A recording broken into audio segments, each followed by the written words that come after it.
All right, let's jump right in. We're going to talk about something that so many of us deal with, anxiety. But what if I told you it's not a flaw? What if it's actually a sign of a really powerful, super capable mind, just doing its job? Today, we're diving into the hidden intelligence of your anxiety. Okay, so let me ask you something. Have you ever been there, lying awake at night, just replaying some conversation over and over again? Thinking, did I say the right thing? Or, oh, did that come out wrong? It is absolutely exhausting, I know. But here's a wild thought. What if that's not a bug in your system, but actually a feature?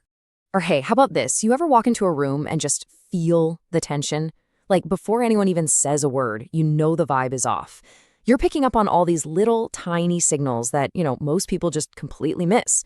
It's almost like your brain is running this constant, high-def scan of everything around you.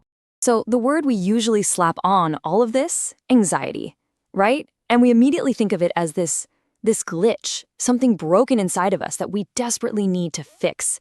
And man, that feels heavy. It's so easy to start believing that, yeah, there must be something wrong with me. But what if we've got it all wrong? That's the big idea for today. What if those racing thoughts, that constant scanning of the room, what if it's not just stress? What if it's actually proof that you have a seriously intelligent brain that's just doing its job? Maybe a little too well. Okay, so let's get into our first major reframe here. That thing we all call overthinking, we're going to look at it through a totally different lens. Let's talk about the power of something called metacognition. Metacognition. I know, it sounds like a big, complicated word, but it's actually pretty simple. It's just the mind's ability to think about its own thinking. You're not just having thoughts, you're stepping back and looking at how you're having them. It's like your brain has a supervisor. And this whole process, psychologists call it the metacognitive loop. So when your brain is replaying that conversation from the party last week, listen, it's not just trying to torture you, I promise. It's actually running this incredibly complex simulation. It's analyzing cues, it's weighing different outcomes, all to help you navigate your social world better next time. So here's the kicker. I know it feels like self-torture. It's exhausting. But it's actually a sign of really high social cognition.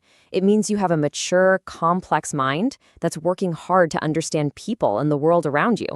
That's a strength, not a weakness.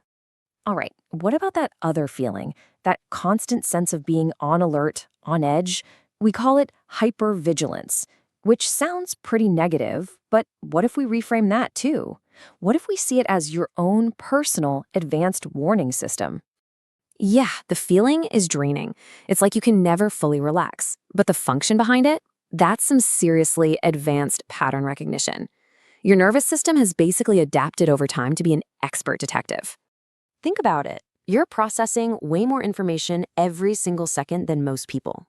You're the one who hears that tiny little shift in your friend's voice and knows something's up. You're the one who catches that small detail in a story that doesn't quite add up. Everyone else misses it, but not you. And this isn't just some random quirk, This is evolutionary. This is a survival tool hardwired into your nervous system. For our ancestors, being the one to notice a twig snap or a subtle change in the wind, that could literally be the difference between life and death.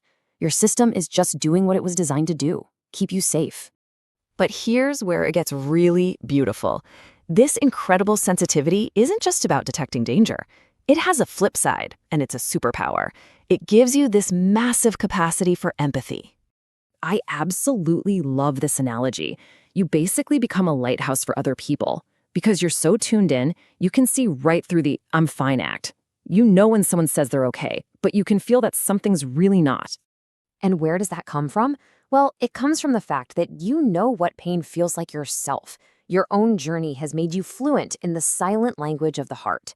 You understand the little things, the nonverbal signals, and that's what lets you connect with people and offer real comfort when they need it most. Okay, so let's pull all these threads together. We've got metacognition, pattern recognition, deep empathy. What do we do with all this? How does this change how we look at ourselves? Here's the single most important thing I want you to take away from this. These reactions, they're not character flaws. You are not broken. You are not too sensitive. They are adaptations. They are brilliant, powerful reflexes your system developed to protect you when you needed it. So let's just recap this reframe. What you've been calling overthinking, that's your gift of metacognition. What feels like being jumpy and hypervigilant, that's your advanced pattern recognition. And being too sensitive? No, that is your incredible, profound gift of empathy. Now look, saying all this doesn't magically make the hard parts go away. I get that. But it changes the story, right? You have this incredibly powerful mind, and the real work is just helping it learn the difference between a threat that was real back then and the safety of right now. And this is so, so important. Healing isn't about trying to turn off this intelligence. It's not about becoming less of who you are. It's about gently, compassionately retraining your nervous system. It's about teaching your body on a deep level that it's okay. It's safe to relax now. So I want to leave you with this one last question to chew on. What if healing has nothing to do with silencing your mind? What if, instead, the entire journey is about learning to finally trust its power? Thanks so much for being here with me today.